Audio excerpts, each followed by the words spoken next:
अस्सलाम वालेकुम। मैं डॉक्टर निदा वहीद हूँ। Basically by profession I am a physical therapist. आज हम जिस टॉपिक के बारे में बात करेंगे that is low back pain. सबसे कॉमन मसला है कमर का दर्द। क्यों होता है, किस वजह से होता है और हम क्या क्या रेमेडीज है जो हम घर पे कर सकते हैं और अपने कमर के दर्द को बेहतर बना सकते हैं।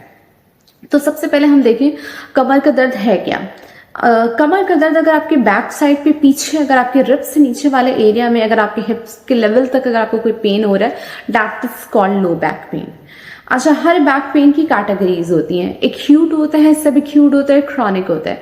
अगर आपका पेन 6 वीक से कम अरसे तक है यानी या 6 हफ्ते तक है, that is called acute low back pain.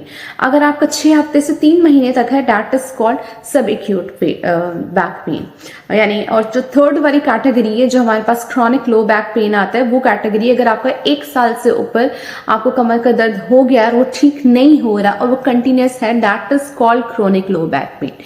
अगर आप में से किसी को भी क्रॉनिक लो बैक पेन है तो उसको जरूरत है कि सबसे पहले वो जाए और मेडिकल हेल्प ले।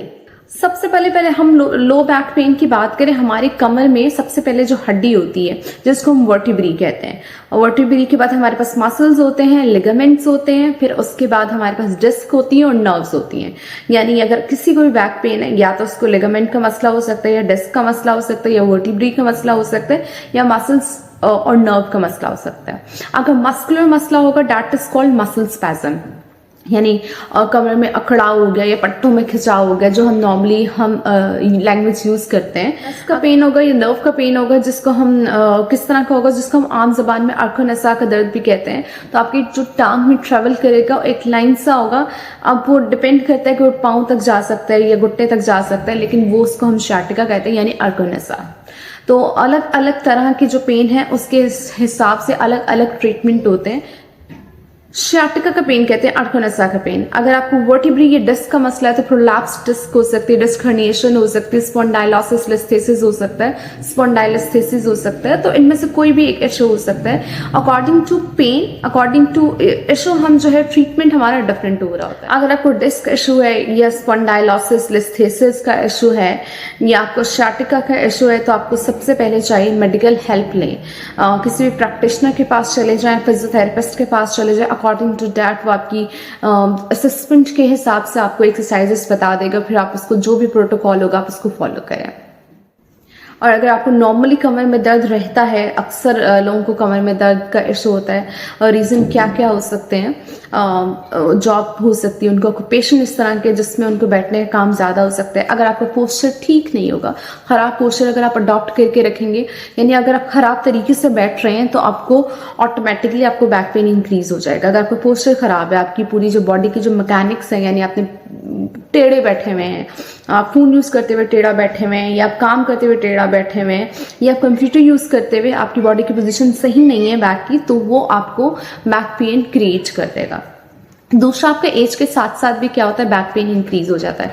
अगर आपके पहले क्या होता है, मसल्स वीक हो जाए, या मसल इम्बैलेंस हो जाए, या मसल टाइट हो जाए, तो ये सारी कंडीशंस हैं जो आपको बैक पेन कॉज करती हैं। अगर आप फिजिकली अनफिट हैं तो वो भी आपको बैक पेन क्रिएट कर देगा। फॉर एग्जाम्पल, आपने कोई चीज़ उठाई और आपने इम्प्रॉपर लिफ्टिंग कर ली, यानी प्रॉपर सही तरीके से लिफ्ट नहीं किया है, तो और आपके मसल्स ऑलरेडी वीक हैं, तो उससे क्या होगा, वो आपको बैक पेन और क्रिएट करेगा। कंजेनाइटल स्पाइनल एब्नॉर्मेलिटी है, काइफोसिस, स्कोलियोसिस वगैरह, तो ये भी आपको लो बैक पेन कॉज करेगा। अगर आपकी लाइफस्टाइल इस तरह की है कि आपकी फिजिकली एक्टिविटी बहुत ज़्यादा है, या अगर आप सारा दिन कुछ नहीं करें, तो दोनों कंडीशंस हैं जो आपको कॉज कर रही होती है लो बैक पेन। दोनों कंडीशन में आपको ज़रूरी है, मतलब एक्सट्रीम तो किसी में भी अच्छी नहीं है, चाहे आप सारा दिन बैठे रहें, चाहे आप सारा दिन काम करते रहें। और most importantly stress is most important. अगर आप स्ट्रेस का शिकार हैं, स्ट्रेस हो रहा है आपको, तो स्ट्रेस क्या करता है, आपको बैक पेन और बढ़ा देता है। तो स्ट्रेस अगर आपका कंट्रोल्ड नहीं है, अगर आप ज़्यादा स्ट्रेस लेते हैं, ज़्यादा टेंशन लेते हैं, ज़्यादा सोचते हैं, automatically it causes back pain. तो ये कुछ वजूहात थी लो बैक पेन की। अगर हम देखें तो ये सबसे जो low back pain most common है, हर एक इंसान को कभी ना कभी जिंदगी में हुआ होता है, किसी न किसी लेवल पे। बाइकर्स में बहुत ज़्यादा कॉमन होता है, ड्राइविंग जो लोग कर रहे होते हैं, ड्राइवर्स से कोई बाइक पे हो, चाहे कार पे हो, चाहे किसी भी ड्राइवर्स में बहुत ज़्यादा कॉमन होता है बैक पेन। ये कंप्यूटर यूजर्स में आजकल बहुत ज़्यादा कॉमन होना शुरू हो गया है। कंप्यूटर का यूज़ जैसे जैसे बढ़ता जा रहा है, बैक पेन भी इसके साथ साथ बढ़ रहा है। अगर आपकी बोन्स में कैल्शियम की कमी होना स्टार्ट होगी, ऑस्टियोप्रोसिस की तरफ अगर आपकी बोन जा रही है, यानी कैल्शियम लॉस हो रहा है, तो वो भी आपको बैक पेन कॉज कर सकता है। ये हमने कुछ रीजंस देखी, लो बैक पेन होता क्यों है, क्या वजूहत हो सकती हैं, एंड मोस्ट इम्पॉर्टेंटली अब हम डिस्कस करेंगे हाउ टू कंट्रोल इट, यानी हम इसको कैसे मैनेज करें होम, घर पे हम इसको किस तरह जो है इसको और मसला बढ़ने से हम इसको रोक सकते हैं, हम इसको घर पे कैसे मैनेज कर सकते हैं। तो सबसे पहली बात ये कि जब भी आपको बैक पेन हो आप रेस्ट करें। अब रेस्ट में एक चीज़ इंपॉर्टेंट रखती है कि रेस्ट जो है वो 2 दिन से ज़्यादा का ना हो। अगर आपको 2 दिन से ज़्यादा का रेस्ट होगा तो वो क्या क्रिएट कर देगा, वो आपकी मसल इम्बैलेंस, मसल वीक होना शुरू हो जाएंगे, यानी आपके जो पट्टे हैं वो कमज़ोर होना शुरू हो जाएंगे। तो हमेशा 2 दिन का रेस्ट होता है, उससे ज़्यादा रेस्ट करेंगे तो आपके पट्टों को कमज़ोर करना शुरू कर देगा। तो ऑटोमेटिकली जब भी आपके पट्टे कमज़ोर होंगे वो आपको बैक पेन कॉज करेंगे। बैक पेन जब भी आपको हो तो आप इसके लिए हॉट पैक या आइस पैक्स भी ले सकते हैं। It depends on your condition कि आपके लिए क्या बेहतर है, लेकिन हॉट पैक्स और जो कोल्ड पैक्स हैं वो आपकी जो है जनरलाइज्ड रिलैक्सेशन का काम कर रहे होते हैं। गुड न्यूट्रिशन की आपको नीड होती है, दूध का इंटेक करें, डाइट पे कैल्शियम वाले, जो कैल्शियम जिन जिन चीज़ों में होता है उनको बढ़ा दें, दूध, दही, चीज़ वगैरह, और प्रॉपर जो है हेल्दी चीज़ें खाएं। अगर आप न्यूट्रिशन आपकी प्रॉपर होगी तो ऑटोमेटिकली आपके बैक पेन के चांसेस ऑटोमेटिकली कम हो जाएंगे। पर ये नहीं कि इसका मतलब ये नहीं कि आप सिर्फ अच्छी डाइट लें आपको बैक पेन नहीं होगा। आपको मसल्स को भी एक्टिव रखना है। आपको कोई भी दवाई आपकी मसल्स को स्ट्रेंथन नहीं कर सकती है। मसल्स को स्ट्रेंथनिंग के लिए जरूरी है कि आप उसकी प्रॉपर एक्सरसाइज करें। इसके बाद आता है हमारे पास अपनी बॉडी की पोजीशन सही करें। कैसे, जब भी बैठें प्रॉपर बैठें, सीधा बैठें, हिप्स पे बैठें, टेक लगा के बैठें, और जो भी काम कर रहे हैं उसमें आपकी बॉडी की पोजीशन प्रॉपर हो। और अगर कोई चीज़ ज़मीन से उठा रहे हैं तो प्रॉपर जो है प्रॉपर आपकी लिफ्टिंग टेक्निक्स जो होनी चाहिए, यानी ये चीज़ों को उठाने का तरीका प्रॉपर होना चाहिए। जब भी उठें करवट लेके उठें, और अपने और करवट लेके उठ के फिर बैठें, ऐसे ना उठें।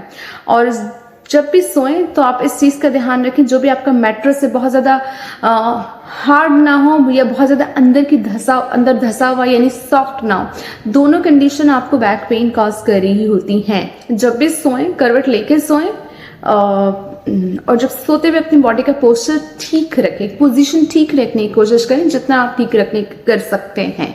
तो अगर आप ड्राइविंग करें तो ड्राइविंग करते हुए आप जो है सीट बेल्ट का यूज़ प्रॉपर करें, और ध्यान रखें कि कोई भी काम करते हुए अगर आप स्टिचिंग करें तो स्टिचिंग जो टेलर्स होते हैं उसमें बैक पेन कॉमन होता है, तो उस वक्त जो बॉडी की पोजीशन है वो ठीक रखें। और बैक पेन के लिए आप कोर स्टेबिलिटी एक्सरसाइजेस कर सकते हैं। कोर स्टेबिलिटी एक्सरसाइजेस वो होती हैं जो आपके एब्डोमिनल्स और बैक मसल्स को क्या करती हैं, स्ट्रेंथन रखती हैं। तो हमेशा जो है ऑन एंड ऑफ आप core stability exercises low back pain के लिए करते रहें। इससे क्या होगा कि आपकी जो मसल्स हैं वो वीक नहीं होंगे। जब अगर मसल्स वीक नहीं होंगे तो आपके जो भी स्ट्रक्चर्स हैं, यानी आपके डिस्क हैं, आपके बॉडी ब्रीजों से प्रेशर नहीं आएगा। तो अपनी जो स्पाइन की हेल्थ मेंटेनेंस के लिए ज़रूरी है कि आप प्रॉपर एक्सरसाइजेस करते रहें। ये कुछ टिप्स मैंने शेयर किए हैं जिसकी बेसिस पे अपने लो बैक पेन को मज़ीद होने से बचा सकते हैं और उसको कंट्रोल कर सकते हैं।